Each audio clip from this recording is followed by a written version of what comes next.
President Draupadi Murmu began a 3-day visit to Odisha. She inaugurated Jagadguru Kripalu University in Cuttack today.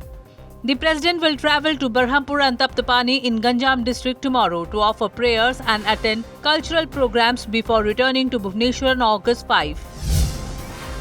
Odisha Chief Minister Mohan Charan Majhi has urged Union Minister Gajendra Singh Shekhawat to include Puri's Rath Yatra in UNESCO's Intangible Cultural Heritage List. The proposal submitted by SJTA seeks global recognition for the centuries-old festival.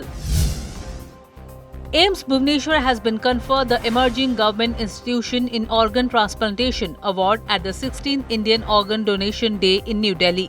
The institute has performed 78 kidney transplants since inception, marking rapid progress in advanced transplant care. Floodwaters in Odisha are receding across major rivers, including the Mahanadi. Hirakud Dam authorities have reduced discharge following lower inflows. The state government has announced financial aid for damaged houses and crops as restoration efforts gather pace. The India Meteorological Department has issued a yellow warning for heavy rainfall in Sundargarh, Sambalpur, Devgarh, Anukul, Kendujar and Mayurbhanj districts on Tuesday. Authorities have urged residents to remain cautious as weather conditions may intensify. India has achieved over 5 lakh Aadhaar verified organ donation pledges since 2023. Union Minister Anupriya Patel said transplants have risen to 20,000 annually, placing India third globally after the US and China in organ transplant numbers.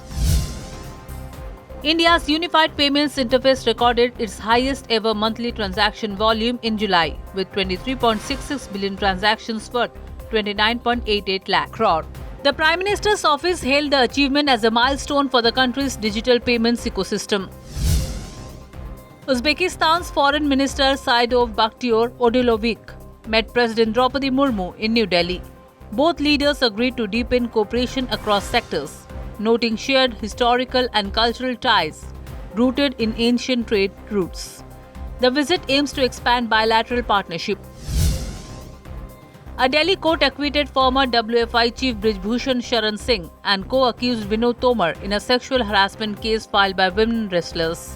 The court ruled in favor of the accused, closing the high-profile matter.